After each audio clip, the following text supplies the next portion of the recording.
Roch, I noticed by just reading some of your information on your blog, you look like you had a little trouble getting down there first off, but we want to get an update on Yovani Gallardo and Dexter Fowler. Yeah, I finally made it. Southwest decided to keep me waiting. I guess it was weather and maintenance related. My 12:25 flight, I ended up getting to Sarasota around 10 o'clock, but I did make it. Knowing you, though, you probably took a few bumps to get some extra miles, right? Well, you know, they took care of me with a few vouchers. The power of Twitter. But, yeah, as far as updates with Gallardo and Fowler, you know, as far as I know up to this point, there really is nothing new from what I reported yesterday, where the Orioles seem confident that they're going to be able to sign both players. You know, we were hearing a week ago that it was really close, but there's still things to work out. I think it might have been exaggerated just how close. And what causes a lot of confusion and angst is, you know, late last night, a couple of the national writers suddenly tweeted that they were closing in on a deal with Gallardo, and everybody picks it up, and people are commenting about it on my blog, and I'm like, you know, well, you're commenting on it while on a blog that I wrote that said that they were close with both players and they were expecting to sign both of them. So there really wasn't an update at that point. It's just, again, was repeating that they think they can get both players.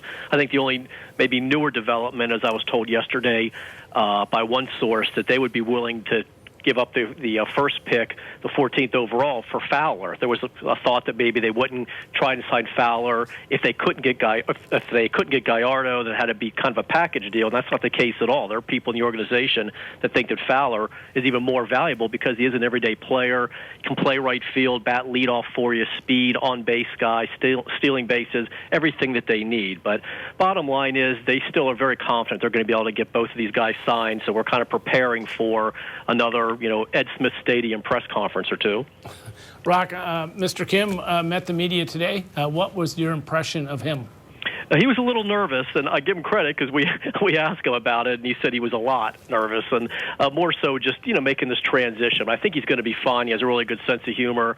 You know, we didn't really get a chance to watch him work out. It was kind of informal today. I saw him running some sprints, and that was about it. He may have gone in the cage to hit, but we can't see that. But you know, he's going to leave it kind of up to Buck, obviously, of where he plays and where he's going to bat. We're fairly confident it's going to be left field. It's just a question of where in the lineup. We'll learn a lot more about him once they actually start the workouts. I'd like to see him, you know, tracking fly balls, what kind of arm he has, and, you know, what kind of swings he gets against major league pitching. But, you know, he got the tough part out of the way today, I guess, as far as being surrounded by the U.S. media and speaking through his interpreter and being asked a lot of different questions. He did seem to know quite a bit about the Orioles. He said he knew that they were champions in 2014, obviously division champs. And when he was asked about, you know, his favorite player before he even knew that he was going to be signing with the Orioles, he said Adam Jones.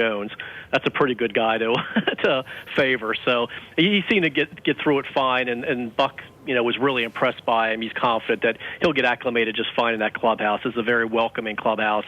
Wei and Chen had no problem blending in. Koji Uehara had no problem. So he shouldn't have any problem either. Roch, getting back to Gallardo and Fowler, I thought your verbiage that you were quoting, you know, Dan Duquette or whoever you were talking to, as far as the possibility of signing either one of the or both of those players, is interesting because, you know, normally you get the, hey, there's nothing close, hey, we got some work to do, blah, blah, blah, and then it's a done deal, where, to me, a little unusual them saying, hey, we think we can get both of these done when, you know, they're not done yet. Right. I mean, again, it's just the optimism, and it wasn't actually. Dan Duquette has been saying there's still work to do. It was somebody else in the organization, though, that was expressing confidence that they were going to get both of them signed. That basically both players had, as I was told, moved away from the amount of dollars that they were comfortable with initially to get a deal done. I get a feeling a guy like Gallardo looks around and his agent, and they say, well, there aren't a lot of viable options left, so you try and get a little more money. Of course, it's a dangerous move because the Orioles could turn around and say, well, then we'll just stay in-house. We have plenty of candidates, but I don't think that's going to happen. I think they're still going to get it done. So I think it's just expressing confidence that, you know, they think it'll happen and that they really do want both of these guys. And I sense there's really a lot of excitement about Fowler, just the fact that, again, that he would fill so many needs. And Gallardo, you know, a guy who would, you know, probably I don't know if he would slot 1 or 2, but he'd be in the top part of the rotation. Meanwhile, Buck is trying to get things ready and get organized and sit down with Don Wallace and Dom Chidi to discuss, the workout schedule. And right now he said anywhere from 7 to 9 guys would be getting starts in spring training, but that number eventually might have to be adjusted if they do add Gallardo as expected. So it's kind of like, all right, here's what we're planning to do right now without these 2 guys, but it's all written in pencil because you're going to have to make some changes if and when they are added. Roch, am I getting the impression that basically what you're saying here is that, they might still price themselves out of the Orioles bidding? I mean, it's not expected to happen, but clearly, they're looking for as much as they can get. And it's interesting that the early reports on Fowler were, 2 years, $20 million might get it done. And then it was reported last night, I believe, on ESPN.com that it may be more like, 3 years, 2 to 3 years. It may end up having to be 3, and now we're talking a higher annual average salary and whatever. So, I found that interesting that might have been a little bit of a change and how the Orioles are going to react to that. But the fact that they're not discouraged at all tells me that either they feel like that it'll come back down to what they want or they're willing to go up a little bit. Either way. But clearly I think that the price may have changed a little bit from what they thought they had previously when everybody seemed to be reporting that they were close. I think it's important to note, too, that it's not like the Orioles purposely leak something out earlier in the negotiations to get everybody's hopes up, then suddenly here it is a week later, over a week, and they're still negotiating. That's, the power of social media now and Twitter and the immediacy that something gets out. Meanwhile, the Orioles are like, hey, we still have some work to do. It's not that close, but everybody else is reporting it as if any second it could happen. Roch, I know you want some more questions about Gallardo and Fowler, but yes, let me please. change the subject, please, all right? What about Chris Tillman? It sounds like Buck Showalter, the manager, has been very impressed with what he's seen so far. Yeah, I mean, he showed up really in good shape, and Buck said that even, Brady Anderson had said, hey, check out his stomach, because he had been working out with him, and sure enough, there was some joke about the six-pack abs, so it looks like Chris, he may weigh the same as he did before, but it looks like he's more toned, there's more definition.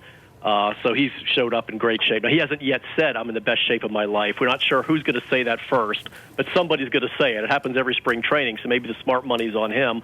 But, yeah, Buck said he was really impressed. And he brought it up himself when he was talking to us in the workroom. He said, did you guys see Chris earlier? And then pointed out the fact that he's much more defined than he has been. Roch, just from snooping around, looking around, is there anything different down there in Sarasota that wasn't there in the past, or anything changed, I mean, physically around the complex or anything like that? No, and usually it's like, every spring we kind of check, all right, what's new this time? Do they add mounds? Do they plant trees? Did they paint a rock? There's usually something. The platform beyond the fence and right field, so players, the pitchers could sit up there and see the game better than from the bullpen area. Right now, I haven't really noticed any change except that the trees that they planted around the additional mounds in one of the back fields have gotten taller, so it's harder to see the mounds now. Other than that, as right now, everything looks the same. But, Buck closely inspects everything, and he may end up finding something that he wants changed or tweaked or whatever. And believe me, if he finds something, they'll end up doing it. Roch, we appreciate it. We know you'll be there every moment of 24 hours a day, 7 days a week from now till opening day in Sarasota. Thanks, guys.